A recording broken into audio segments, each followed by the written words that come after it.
Oke guys, assalamualaikum warahmatullahi wabarakatuh.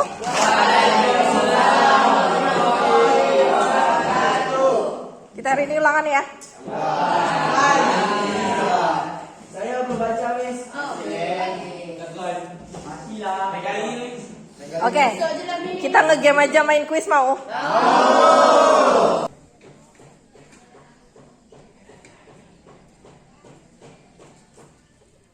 Assalamualaikum warahmatullahi wabarakatuh. Salam bahagia Bapak Ibu guru hebat. Saya Riani Rohmawati, guru geografi dari SMA Negeri 1 Senayan. Salah satu skill yang harus dimiliki seorang guru dalam mengelola pembelajaran, salah satunya adalah melakukan asesmen. Guru tidak hanya dituntut untuk menguasai materi yang mumpuni, menerapkan model dan media pembelajaran yang terkini, tapi juga harus bisa untuk mengukur keberhasilan pembelajaran itu sendiri. Bukan tentang mengukur tingkat pemahaman peserta didik akan materi yang kita ajarkan sebagai guru di kelas, tapi juga untuk mengukur keberhasilan dari tujuan dan proses pembelajaran yang telah kita rancang dan laksanakan. Hasil dari asesmen tersebut kita jadikan sebagai bahan acuan untuk berefleksi dan mengevaluasi diri. Bagian mana yang memuaskan, bagian mana yang perlu ditingkatkan, dan bagian mana yang harus perlu diperbaiki. Selama ini, kata penilaian, asesmen, bahkan ulangan menjadi kata yang membosankan dan menakutkan bagi peserta didik. Sebelum merancang rencana pembelajaran, saya melakukan asesmen diagnostik. Asesmen ini dilaksanakan untuk mengetahui kemampuan awal peserta didik, kelemahan, kelebihan, gaya belajar, dan kesiapan belajar peserta didik. Sehingga guru dapat merancang pembelajaran yang sesuai dengan kebutuhan dan karakteristik peserta didik.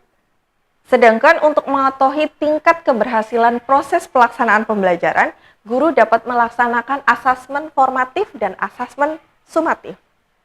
Asesmen formatif sendiri dilaksanakan selama kegiatan pembelajaran berlangsung, yang bertujuan untuk melihat dan mengevaluasi ketercapaian tujuan pembelajaran dan digunakan sebagai bahan refleksi guru dalam melaksanakan proses pembelajaran berikut untuk mengetahui efektivitas strategi, model, dan media ajar yang digunakan. Asesmen sumatif sendiri bertujuan untuk mengetahui ketercapaian tujuan pembelajaran peserta didik berdasarkan kriteria ketercapaian tujuan pembelajaran yang telah ditetapkan. Asesmen sumatif sendiri dilaksanakan di akhir kegiatan pembelajaran, baik di akhir materi, tengah semester, akhir semester, maupun di akhir tahun. Disesuaikan dengan kebijakan sekolah dan guru. Selama ini saya selalu menerapkan beberapa cara dalam melakukan asesmen. Karena siswa saya selalu bilang tidak ketika saya mengajukan pertanyaan, siapkah untuk ulangan? Asesmen formatif yang saya lakukan adalah kuis singkat di awal maupun di akhir pembelajaran. Sejumlah 5 soal kognitif dan 2 soal refleksi. Dan silakan kalian jawab 5 pertanyaan itu dan 2 pertanyaan refleksi yang sudah kita lakukan hari ini. Tidak hanya kuis, pemberian LKPD saat proses pelaksanaan pembelajaran pun saya lakukan. Baik LKPD biasa yang berbasis kertas, maupun LKPD yang memanfaatkan teknologi dengan word wall, quizzes, bahkan memanfaatkan kolaborasi Canva. Untuk asesmen sumatif, tidak hanya saat akhir semester, akhir tahun, maupun tengah semester. Saya juga terkadang melaksanakan asesmen sumatif di akhir materi. Biasanya dalam bentuk kuisis baik individu maupun berkelompok.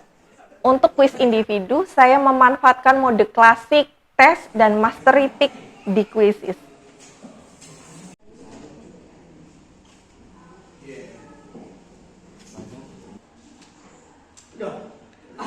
Lagi? Oh enggak. Di beberapa materi pembelajaran, saya juga membuat game seperti cerdas cermat, kuis, dan game show. Dengan memanfaatkan mode di quizzes, instruktur space, maupun tim.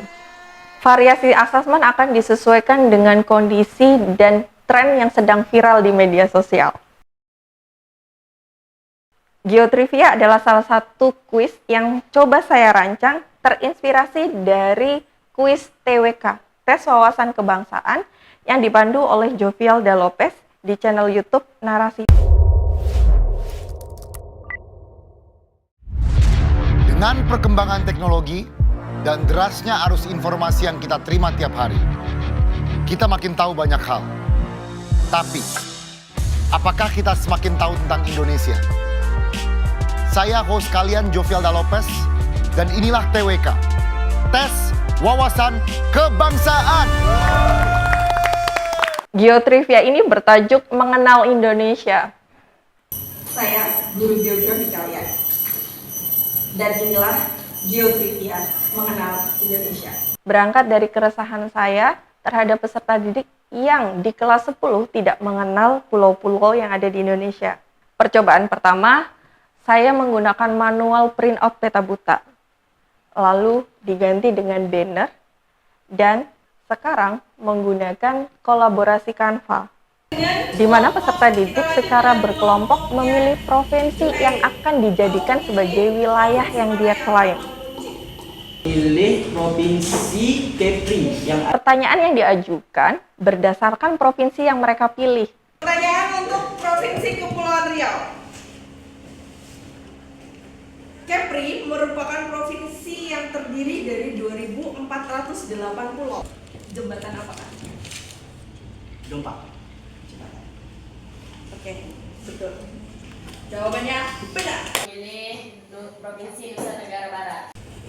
Terdapat sirkuit yang baru dibangun di Nusa Tenggara Barat dan menjadi lintasan untuk gelaran MotoGP. Apa nama sirkuit itu? 5, 4, 3, 2, 1. Oke, stop. tersebut adalah sirkuit Mandalika. 100. Diganti dengan warna kelompokmu. Oke, tuh, beri tepuk tangan yang meriah. Geotrivia Seri Mengenal Indonesia ini saya coba di kelas 11, terkait materi geografi di kelas 11, seperti posisi strategis dan lokasi Indonesia, potensi sumber daya alam Indonesia, ketahanan pangan, keanekaragaman flora dan fauna, keanekaragaman budaya, hingga kemitigasi bencana. Geotrivia ini juga pernah saya bawa di panen karya CGP, calon guru penggerak angkatan 8 Kabupaten Lingga. Sayangnya ketika anak-anak SD sedang bermain dengan geotrivia, tidak terdokumentasikan dengan baik. Bagian-bagian dari geotrivia juga berkembang. Saya mengadopsi salah satu scene dari kuis viral Clash of the Champion, COC by Ruang Guru, yaitu Memory Madness. Peserta didik secara berkelompok akan diberikan gambar-gambar terkait materi yang ada, yang harus mereka amati, mereka hafalkan informasi di dalamnya dalam kurun waktu yang telah ditetapkan. For your information, saya tidak menggunakan gambar lain. Gambar yang saya gunakan untuk Memory Madness adalah hasil asesmen formatif pada pertemuan sebelumnya, di mana peserta didik secara berkelompok ditugaskan untuk membuat peta sebaran sumber daya alam kehutanan, kelautan, pariwisata, dan pertambangan. Asesmen tidak harus menegangkan. Asesmen juga bisa dilaksanakan dengan menyenangkan. Memang membutuhkan waktu dan banyak tenaga dalam merancang hingga pelaksanaannya.